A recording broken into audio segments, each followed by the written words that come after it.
One of the biggest problems faced by writers is simply that of making time to write. Whether you're a published author or a beginner, there will always be other pressures on your time.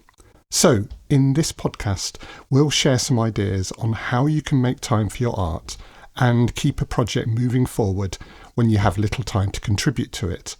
Welcome to the Writer's Gym. The Writer's Gym podcast. Build creative confidence and grow your writing life with Rachel Knightley and Emily Inkpen.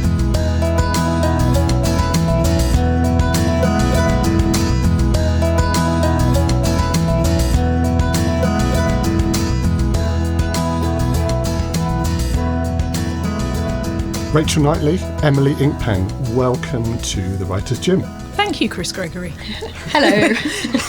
We are on location at Emily's house in Reading. You are, yes. And we've just been joking about procrastination because it takes so long to set up all the microphones and the kit. And inevitably we talk about other things while we're doing so, don't we? We totally do. But the other thing that I really enjoyed about this particular example was we'd said, all of us at different times, we're going to start on time. This is what's going to happen at this time. This is what's going to happen at that time. It's now an hour or so after that time. And I'm so glad we did that because the amount of getting into your brain, settling where you are, meeting each other mentally, emotionally, getting on that plane of existence and dealing with various stressful things that had happened in the transport beforehand, being able to tell each other that and get there does feel a bit like what I do with myself in writing. You have a sort of circling, you have a flight plan, you know, when the planes are being held and they're circling. Yeah. And you have to situate and everything. And I think like this sort of getting into the space and getting into the headspace, what we did here is probably an elongated version of what most people do when they're writing. Elongation caused by the fact that there's three of us, not just one, but actually a certain amount of this occurs when most people say, I'm going to write now, and then they have to clear off their desktop, find a place, put the headphones on, do all of these things that allow us to start. And yeah, that's sort of what we've ended up doing here today. Absolutely. And that, listeners, is us getting our excuses in before we've started. That was how the dog ate my homework. Yeah, absolutely. And I guess we all suspect that all of you listeners have probably come up with excuses like that as well. And that's really what this podcast is about. It's about making time to write, but also, I guess, about making the best use of time when we have some, isn't it? It totally is. And I guess for me, the permission and the forgiveness, depending on what's going on for you individually, you can be at one of two apparently completely different places that are actually identical. One is that there is loads of, let's call it procrastination. It's hard to get to the desk. It's hard to stay there once you're there. It's hard to feel worthy of the words that have or haven't come out. And that can be one problem. But the opposite can be true too, that there might be an awful lot going on. And I was actually just thinking about the example of James Graham did Desert Island Discs recently, and he was talking about workaholism and the time when he had 3 plays on in Covent Garden at the same time on the same street. They were actually across the road from each other. And he was saying to himself, now this is ridiculous, because it was as brilliant as it is. And as much as all of us would go, yeah, I wouldn't mind a slice of that, at the same time it represented to him that workaholism. Now, I am not using James Graham being brilliant as an excuse to not do writing. That is not what I mean. But the way that we can have a go at ourselves, and the way that I think we do kind of have a picture in our head that there's an ideal midpoint, when actually, I guess the thing that has helped me is a little bit of mercy, that I will do a bit each day, but what that bit looks like each day will be different, and how long it takes me to get in the zone and get the coffee and get the thing done, it does change. So it's not like your pattern is going to look absolutely the same each day. And I think that there's a pressure almost with that, example that you just gave, that a proper writer is productive all the time and is doing something all the time and achieving something all the time. And it doesn't matter how many famous writers say, no, 90% of writing is staring out of the window. You always get this impression that actually they're being very self-effacing, and when they sit down, they churn out the genius. And it's so difficult, and it's not like that at all. And at the same time, one of my very old friends said to me very recently, what about when you're not inspired? And the thing is, when you're doing that for a living, you just want to laugh and cry at the same time, because, you know, there's that wonderful quote about, I just make sure I'm inspired at 9 o'clock each weekday morning. And the truth is that coming to your desk in a flood of, I feel like a writer, I have perfect confidence, that might produce the first draft faster than when you're having the opposite day. But actually the process isn't any different, is it? You know, you still have to do your first draft, you still have to work through it. The word in my head is crafting. If I'm having a day where it's just not flowing, you know, you can call it procrastination. I know I'm going to get less out of myself, but those days are part of it. So I do more crafting, or maybe driving on manual rather than automatic. Yeah, absolutely. Yeah. And some of that does involve sitting there going, you know, and not every day is the same. No. Yeah, indeed. Absolutely. Well, and I know that you, as well as being writers, have other things going on in your lives, and you have through your That is a careers. nuisance, yes. Yes, in a way. But I mean, have there been times when finding the time to write, and I guess I mean creative writing, because I know you've both written professionally as well, but has that proved especially problematic for you?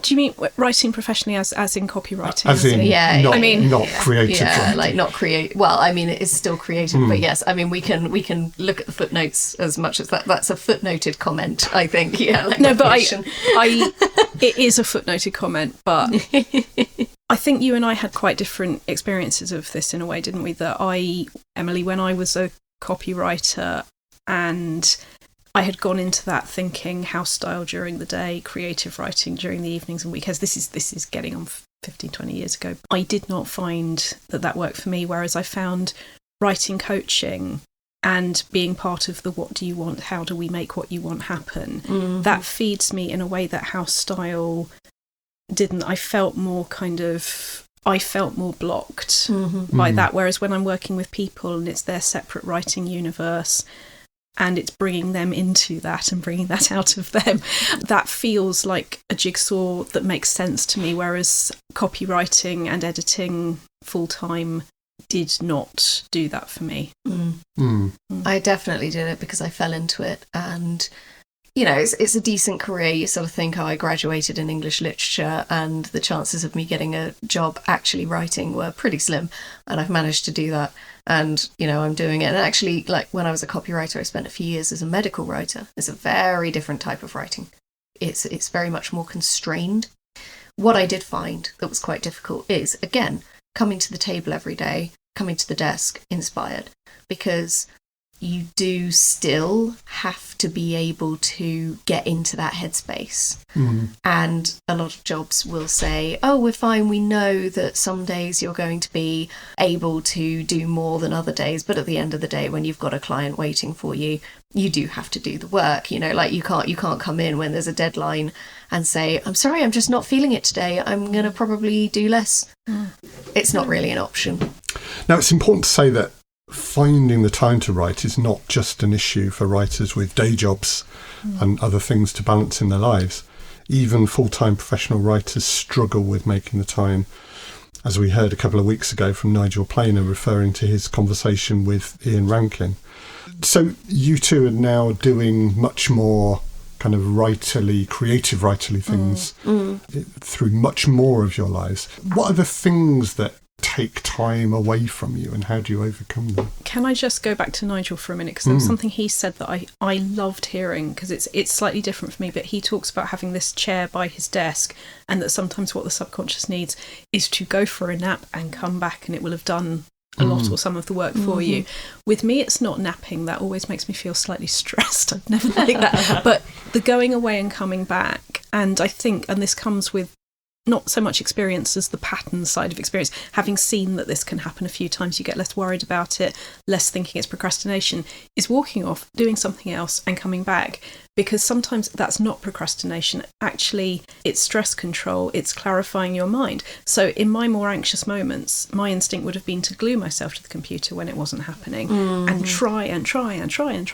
When actually, if what I'd done was go for a walk, make coffee, which is the answer to most of my questions, or, go and actually read a book for 20 minutes, I find that if I do that, my brain and body then go, oh, that's it, and just take me back to the computer. And by going on what looks like a long route and what could look like procrastination, or actually you could have a go at yourself thinking this is procrastination, actually that is a more thorough route that gets you there more authentically and organically than if you just stayed there Pritt-sticked to your screen. Well, young people know what Pritt-stick is. I hope so. Sticky adhesive in lipstick containers. Yeah, pretty much. Maybe I didn't know what it was. But in your instance there, I mean, let's say you only had an hour. Half an hour of good writing within that hour was probably be better than an hour of dithering and not being sure what to do. So let's say I was in the zone and that hour could be stuff is coming out. You don't want us to say vomit draft anymore because we freak you out too much. I've given up. Oh, good. Glad to know we won. But if I am in full flow, then that could be an hour that is really, really useful, even if eventually only a third of it gets in the final, whatever that is. You can't know that unless you've written it. So if I'm in that mood, sure, fine, absolutely. But if I'm not in that mood, if it is a case of what I feel like I can do, and this does happen quite frequently, is I can do maybe, 25 minutes or whatever of real stuff. I once had a singing teacher that talked about when I wasn't in the mood, she said, you're pretending to sing. You're going through the motions.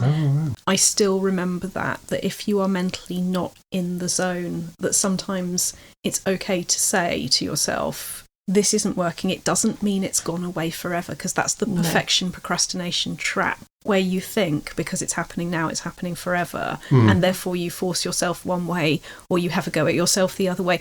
It gets you out of that. If today is a day where I am more in that side of my brain, it's about forgiving myself and then using that half hour to do my weekly finances or listen to a podcast or do something that feeds me. I mean, the phrase that I absolutely love is the Stephen Covey sharpening the saw. And just in case anybody doesn't know that, the idea is you see somebody trying to chop down a tree in a forest and there's sweat pouring off them and they're sawing and sawing with their blunt saw, and you say, would you not want to maybe stop and sharpen your saw? And they say, I can't stop and sharpen my saw, I've got a tree to cut down. And that stress involved and that feeling that activity is an end product in itself, I've seen happen to so many people, and that very much used to be me. And activity is not efficiency. No. Quite often knowing how to sit back isn't procrastination, it's refueling. It's like we would never expect our car to get petrol as a reward for the journey, and yet we're doing that to ourselves the whole time. I think it's like, I mean, if you're a narrative gardener, this sort of analogy will definitely hit home. But you plant tomatoes in soil that has been planted for the last couple of years. You need to fertilise the soil to get tomatoes. Because they won't grow, they won't do anything if there's no nutrients left in the soil for them to draw on to create the fruit. You need to fertilise, and I think that's exactly right. As soon as you're reading a book, as soon as you're reading, like even if you're taking a sort of like how to write book off the shelf that's written by somebody else, reading a chapter of that could be fuel. But one of the things that I always find, a while back when I was writing books 2 and 3 of the Dex trilogy, I got really into doing writing sprints. And I found a couple of people who were doing those at the same time. They were in Canada and I was obviously here. But the way our days aligned, we were hitting our writing time roughly at the same time. Our ideal peaks of I'm active at this time, you're active at that time. And we'd sit and it would be on video and we wouldn't talk or anything, we'd just write. Actually, I found that incredibly useful, and especially as you want balance in your life. You want to be able to do things with other people. You know, I'm married. I do want to spend time with my spouse. And it's very difficult sometimes to say, oh, I'm going to write today, and then spending a lot of time not writing, and then feeling frustrated that I haven't written, and then taking that frustration into whatever I do with my spouse because I haven't done what I feel like I needed to before I stopped working to spend time with them, which isn't ideal. So doing a couple of hours of sprints let me get what I needed to do done. And it's sort of normally in a 25-minute sprint, and then 10 minutes off, and then another 25 minutes to the hour, and then 10 minutes off, and then 25 minutes. And you sort of make up that 2 hours, you know, with 5 or 10 minute breaks in between. It can be a very, very efficient way to get stuff done. And if you do find that you work really well like that, it can really make a difference to your life. It's interesting how getting together with other writers and getting into that space really focuses you, because you can see other people focusing, you feel that focus, and it affects you, and it helps me at least. I mean, I think it's worth saying that with the Writers' Gym that you can join online, there are weekly sprints that you can do on a Monday, and they sort of kickstart your week as a writer and get you into that headspace. And then that's something that you can carry on, that energy. You know, there's something about starting right on a Monday that really sets you up for the rest of the week. Weirdly, if you start right on a Wednesday, it doesn't have quite the same effect. You start right on a Monday. What we do now is we've got coffee and creativity on Wednesdays as the middle point. So we've got the 2 hours on the Mondays, and then the members only version on the Fridays. And then in the middle, we've got coffee and creativity, where there's the hour sprint and then there's the 50-minute chat at the side. Nice. The reason that I brought all of this together is it just works so well. And I like that people can set their own schedule, but know that you can see everyone else there, that community feeling, that sort of it takes a village feeling, that yes, I am on my own, but I'm also very importantly not. Yeah. I do love that. Yeah, absolutely. And I guess that's one of the things that tools like Zoom have given us. Previously, we might have had to rely on writers that lived nearby and finding a space where we could both go and sit. But, you know, as you said, connecting people across the Atlantic. And and we've got one in Australia, we've got one in Washington, and I won't say all of them because I'll miss somebody and feel sad about it, but we've got people all over the place, and some come to what for us is the evening one, some come in the day. But that has been such a joy, because particularly with the members Voxer group, you can message each other. What I do with individual clients, and they also do in the group together, is Bum is hitting the chair at this time. Bum will not be moving from chair until have done this hour or this many words. And just making yourself accountable, just sending that text message and getting a message or an emoji or however you've decided to do it back. You're no longer alone. This is no longer the abyss. This is time is structured. Time has genuine boundaries on it that you have chosen that work for you, and it's a bit empowering. Of peer pressure as well, presumably. The if I'm sitting on a Zoom call with 6 other people that are writing, I guess there's something about that environment, that atmosphere, that is probably more likely to make me want to write, even if I didn't really fancy it before I joined the call. I mean, we had a thing in our sprints where at the end of the sprint we'd share our word count that we'd achieved. And obviously everybody writes differently. Some people would write 1,000 words in 25 minutes, and I would normally average about 500, like half of that. But at the same time, everybody writes very differently, and you can't compare really. But it's more about acknowledging your achievement, acknowledging that you did a thing in that 25 minutes. Nobody's judging each other. Nobody's saying, well, you need to up your pace. It's about saying, I got 500 words done that time. Yeah, and maybe I rejected 300 bad ones, or something as well. You know, so and the 10 absolutely brilliant ones that you will find that stay in there at the end could only have happened with all of that. You mentioned about actually the structuring of time, and we've talked a bit about how it feels, but in terms of what you do, I'm going to bring up the exercise at the end, so maybe I shouldn't be saying this yet because this is a little bit of a spoiler for the exercise at the end, but as spoiler-free as I can manage. The thing that works enormously for me and that I've used with a lot of clients is the magic wand. So please lift it off your desk right now and go, what do I actually want my week to look like? And if I did have 10 minutes there, that I knew it wasn't a massive writing session where I could have a go at myself for not doing something brilliant, but if I had these 10 minutes before I pick up this child, or while I'm waiting outside the swimming pool, or whatever is going on in your life, where would I put those 10 minutes? And it's amazing how those 10 minutes actually then do rock up. And the difference between something perfect that doesn't get to happen at all and something imperfect that actually does clock up is joyful. Yeah. The magic wand being metaphorical or figurative. The magic wand is both metaphorical and the most useful coaching tool on God's earth. Could it be like a stories stick we use or to a make pen? sense? No, I very deliberately use something invisible because then you've always got it with you. Nice, but we can talk about that at the end. Do you have a magic wand, Emily? Well, I mean, yes, it's mental. But what I do often when I'm sort of between things and need to jot down ideas, because sometimes, especially with audio drama writing, it's about script, it's about dialogue. So I'm having conversations in my head the entire time, even when I'm like doing tasks. And sometimes out loud when you're walking around. Right? Exactly. That's whisper not just me. conversations. No. Out loud walking around, mostly in whisper form. So I'm just walking around whispering to myself like a mad person. But then I have this sort of particular structure conversation, which I know is going to slot into the narrative somewhere. And I have to go and write it down. But if I'm on the go, I write it in a draft email on my phone.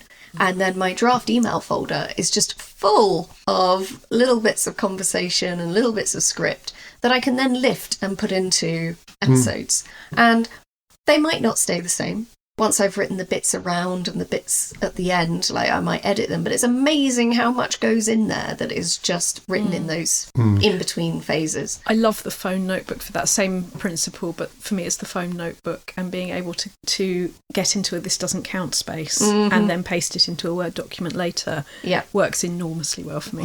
My tool of choice is actually OneNote, which is the Microsoft tool. We'll never promote Microsoft again. But the beauty of it is it can be both something you scribble in. It's got templates for lists, tables, all sorts of things. But you can also record a voice note into it. You can also take a photo when you're out and about, and then you turn on your computer back on your desk and it's all there synced by the cloud, which is lovely. So, sitting there waiting.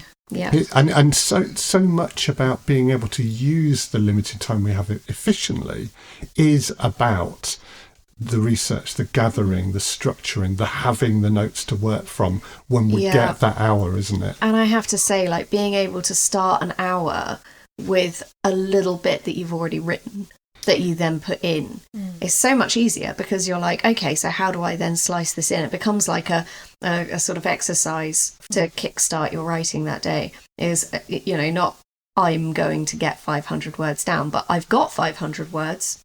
How do I make them fit in the rest? Yeah. And then in a sprint, I will count that 500 words because I've done them elsewhere and they are now in the book. And it works. Which shows you how important it is just to take the mental picture you have of it and realise how much of the mindset is the reality, that what you've done there is you've said this works for me, this many words count. And the thing is that we're scoring for ourselves, but that doesn't discredit it. It actually does the opposite. It shows that how you feel about your writing has a direct effect on what you do and the quality and the time that you put into it. And if you find what makes you feel good, you get better work out of yourself. Absolutely. Yep. So how much do we think then that planning and structuring is important, so that we never have an hour where we sit down and think, I wonder what I'm going to do with my hour? Oh no, I make sure I have time where I don't know what I'm going to do, because elaborate. Depends what else is going on work-wise. If somebody's paying me to do such and such a thing by Thursday lunchtime, then those hours get programmed in. But even when those hours are taking over, I even do that stuff better when I have regular hours where I don't know what I'm going to do.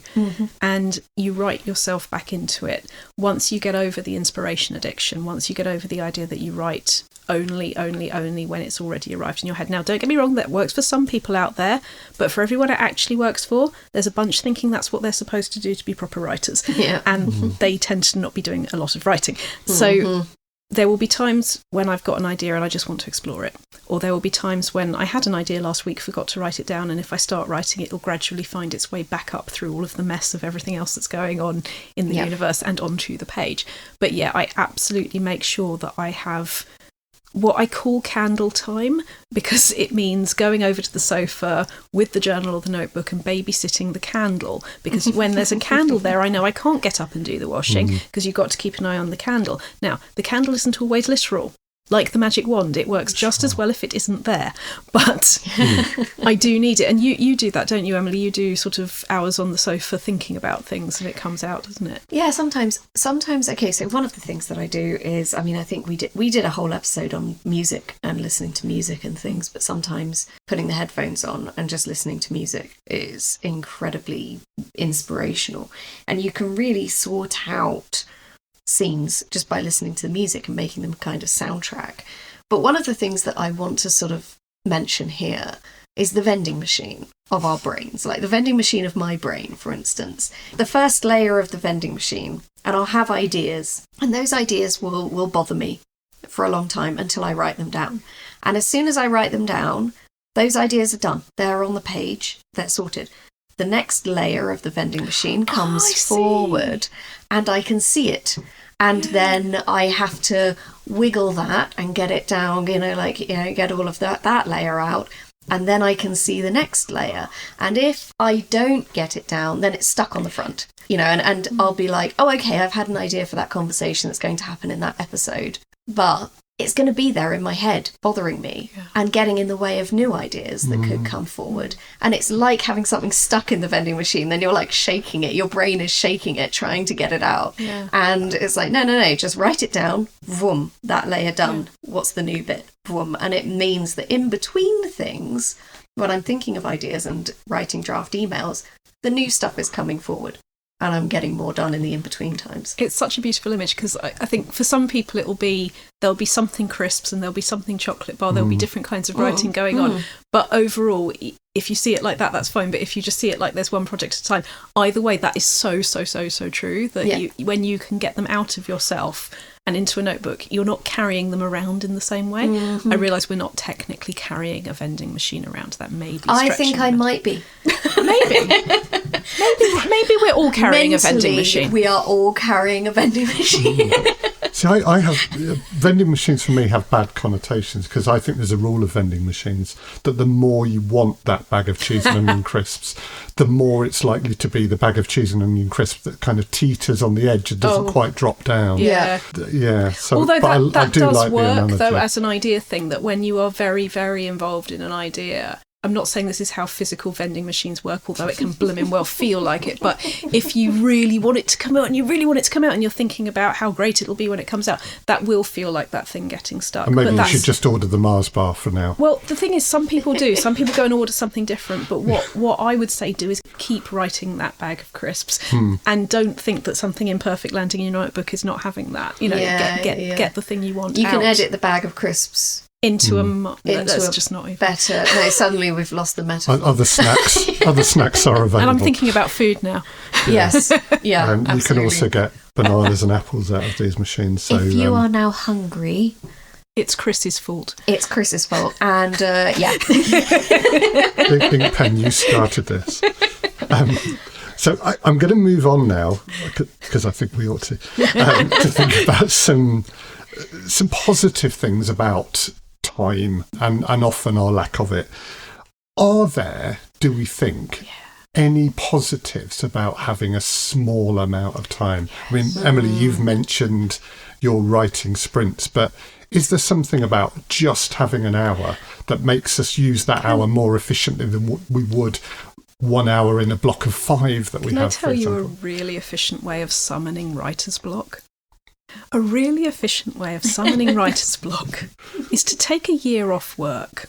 Or book a really expensive hotel somewhere beautiful. Yeah, and say, I will write the whole time. And think that the world will supply that for you. Whereas, as the great Ben Folds has made us aware, everywhere I go, damn, there I am. Yeah. So it's not to say don't book writing holidays, for God's sake, book writing holidays, but empty time and the pressure you put on yourself is a surefire way of summoning all the writer's block you can find. I'm not saying you won't get anything done, but I am saying, yes, Chris, I believe there are very, very good things about having the odd hour here and there. Yeah. Like the, oh, what the hell, I'll just do a bit of writing. How bad can it be? Oh, well, it's quite bad, but I can make it better because guess what? It exists. The pressure cooker analogy works here because, on the daily, you want to be letting off a little bit of steam, or like on the regular, not necessarily on the daily, but depending on how you work and how your pressure cooker works, you got to be letting off steam in order to not go insane. Yep. If you think to yourself, I've got a week here, you're likely to think, I won't do anything on the daily because I'm saving it all up, right? Now, a pressure cooker can explode with quite a lot of violence. Now, if your pressure cooker explodes in that time, you're going to spend that week off doing DIY, repairing the damage of the pressure cooker exploding. You're not going to be getting decent work done. This analogy sort of like, I don't know if you're getting this sort of... It's brought to you by IKEA, I am. Yes, yeah. I do love a well-stretched analogy. Yeah, but it's the way You're in the right place. I always think of myself as the writing pressure cooker, right? But I do know that this mentality is sort of like, oh, well, I'm going to be writing then, so I won't write now. And then you get to then, and everything else needs doing. Because you've kind of thought, oh, I'll do that then. I'll do this then. I'll have a productive week, so I'll do all of these things then. And there is no then. With a writing, just do it now. Just do it now. Just do it when you can. Yeah. Paul McCartney's father had that as a phrase, do it now. That was a phrase he grew up with. And DIN, do it now. And I loved that. I knew about it as a kid because I was a Beatles fan from the age of 10. I just thought they were the most wonderful thing that had ever happened. And still will say that. But yeah, the idea that if it's worth doing, then it's worth doing. Not just thinking about, not just leaving in that. And that's something as a musician, but also as a business person, as somebody who knew how to be nice to people and get the job done. I admire him as a writer because, not just because I admire him as a writer, but because I admire him about making the world help you do the thing, not by waiting for the world to tell you it's okay to do it, but by thinking of the ways that are going to work for you and making it happen. I think a lot of people think, oh God, we've all been at that party where somebody says, what do you do? And you say, I'm a writer. And they say, oh, I'm going to write a book when I have time. Or I'm going to write a book. I wish I had time to write a book. Or I'm going to write a book when I retire. Those classic statements. Yeah. And it's like, no, if you were going to write a book, you'd write a book. Because nobody has time to write a book. Nobody has the time to sit down. Nobody's thinking, I'm at a loose end, I will now write a novel. It's not the case. If you are writing, you want to write the book. Yeah. With that, I have just put on my shelf behind me at home this gorgeous little tin I got off Etsy with there will be time for 100 visions and revisions, the proofrock. And I did not see that as a quote about procrastination at all. I saw it as the opposite. I saw it as it's not about doing something brilliant and immediate. It's about doing something because there will be time to make it better and better. And then when I looked on Etsy at what I just bought, they actually described that as the procrastination quote. And for me, that was the opposite. And I was writing about time a lot on Substack because my own sort of psychotherapeutic and coaching journey was all about relationship with time. I was around a lot of people who, certainly in the community that I was in at the time, were doing a lot of work for free, and it was every day. If you were doing that, then that was a point of pride. I mean, they loved what they were doing, don't get me wrong, but that was what I was growing up in, was I don't have time. I don't have time. And the truth is time is all I have. But I think that's the difference between I'm waiting to have time and I am making time. Exactly. Or I am spotting the moments when I can do something. Exactly. Because a lot of people who don't have time will be sitting in a car listening to the radio for 10 minutes because they don't have time to do something else. Whereas if you are finding the time, you'll think, I've got 10 minutes. I'll write something. And it's viewing that 10 minutes differently. Thinking creatively about what you're doing with your life, with what is available. Exactly. And never just waiting for it to be self-evident. Presented to you as, I now have time. Yes. Yeah. Time is arriving on a winged chariot. Exactly. We're coming towards the end of this episode. I want to just do a couple of quick fire potential problems of having limited time to write.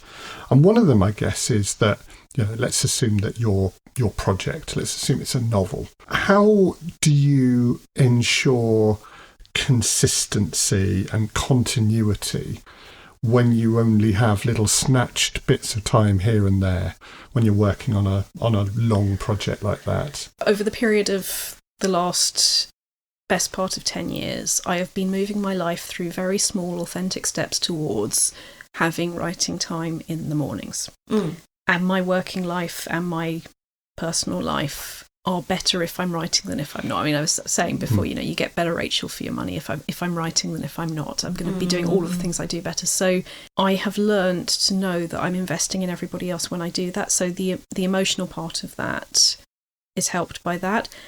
And really, for me, that's what it's all about, is finding what works for you, not your idealised form of what works for you or your idealised view of what would work for a writer and what being a writer looks like, but what actually gets you writing. And then slowly, not all at once, by experimenting, making that jigsaw fit is a big thing. I mean, Emily, your project is and has been bigger than most. The depths, creating a whole IP across trilogy multiple, and audio drama series, increasingly and inaccurately also a game named now as well.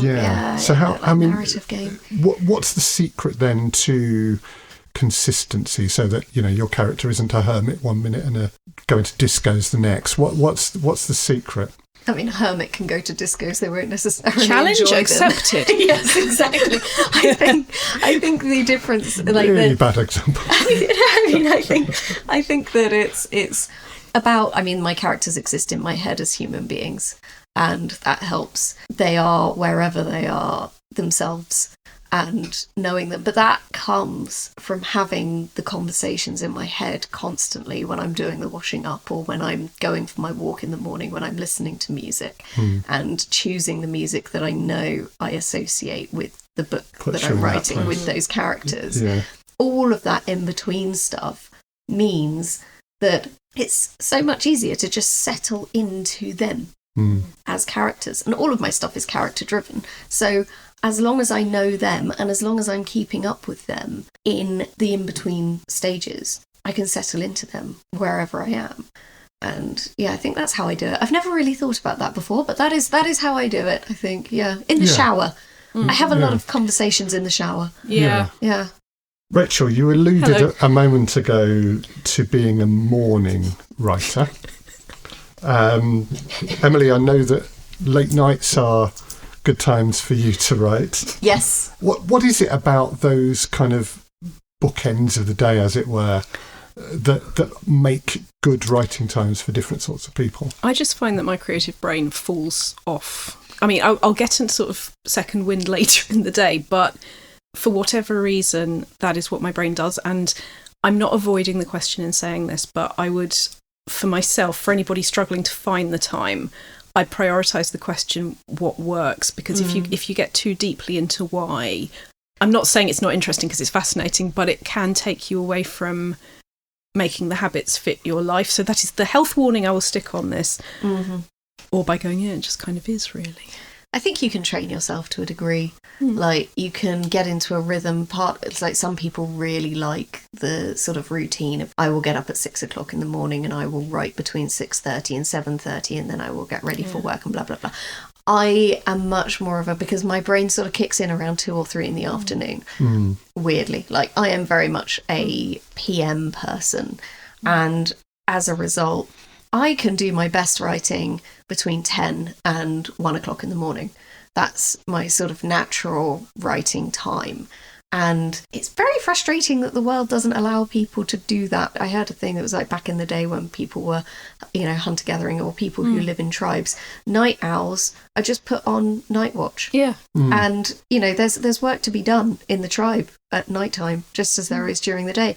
And people just settle into their natural rhythm. These days we're 9 to 5 people, aren't we? Yeah, and we have to be. It's, it's definitely set up for the morning people, and you're seen as more productive if you are a morning person. Almost more virtuous. Yes, exactly. And there's a lot of virtue signalling if you do start things very early. And I am much the opposite. I am very late. On the other end of that, I would argue there is, I don't know if it's virtue signalling precisely, but it's certainly coolness virtue signalling. That if you're a late night person, then you're just cooler. But the thing that always stuck with me was Lisa Jewell in her completely no nonsense, extremely successful way going, look guys, my children get dropped off at school at this time, I have to pick them up at this time. That is how I write this many novels, because she's not giving herself any extra time that she doesn't have. She just doesn't have it in those ways, and it's a good way in because it removes the perfectionism procrastination spinning coin, because that's what we're all in the end trying to step around. And finally, I think that there is the thing about distraction, isn't there? And maybe early in the morning and late at night, there are fewer distractions available to us. But if a woman is to write, she needs a room of one's own. Somebody very famous said that. Yes, Virginia Woolf. Money and a room of one's own. Enough money to be able to shut the door. Because what she was talking about was not having a massive, massive house. It was just about being able to get out of the motherhood, what do other people need space enough to be able to concentrate on your own mind. Yeah. I completely agree with that I don't, my office is not the office, it is our living room, and I shut the door during the day, and my partner has his office that he works in. And yes, there's luck. If you want to say we're lucky, we're lucky. If you want to say we've worked really, really hard to work out what works for us and to make it work, this did not land magically. And it's hard. So the room of one's own, it can be a cupboard, God knows we'd rather it wasn't, and a window is helpful and things like that. But finding the permission to be not selfish in the way that word gets used, but to know what you need and to know that it's up to you to make it happen is where that magic wand comes in. I was reading a sort of account of a very famous writer who had a deadline but was also pregnant and having a baby, and 6 months after the baby was born, she handed the toddler and the baby over to her husband and just said, right, they're yours for the next 3 months because I've got a book to write. And he did it. And that is more incredible than it should be. Yes. Because if it was the other way round, it would be a case of, well, of course she did. Yeah. She's the mother. And, that's her job to support the husband in doing what he needs to do and supporting his goals. It happened the other way around. And he was like, that's absolutely fine. You've got to write. You've got a deadline. And I'm the father. I'm equally responsible for these children. I will make sure they're going to school on time. I will make sure they're picked up. I will make sure that everything's, fine. And I think that you are very lucky if you can work as a team. But there is something incredible about being able to work as a team that allows you to do so much more. And God bless the shut door. Absolutely. Indeed. So, Rachel. Hello. Do you have, shall we say, a bit more about our exercise for today? So, I'm going to call this a creative I dare you. Humour me. If you don't think it's going to work, that's fine. If you don't think I understand how busy you are, that's also fine. My creative I dare you is this. Look at a week of your life. If you have a diary, look at it. If you have a blank piece of paper, draw it. And pick up that imaginary magic wand that we mentioned earlier and go, if I could design my week, what would it look like? And start designing. Just humour me. I am not saying that you're going to have enough money to do this forever, but I am saying if you look at it in the eye and know what it is you actually want, then the pieces of it that you can make happen, you will also know are pieces of what you could do to make it happen. That is my creative I dare you. Excellent. Yep. Well, listeners, good luck with making the time to write. And as not always, finding, making. Yes, carve that time out. Rachel Knightley, Emily Inkpen, thank you so much for joining us on the podcast today. Thank you. Thank you, Chris Gregory.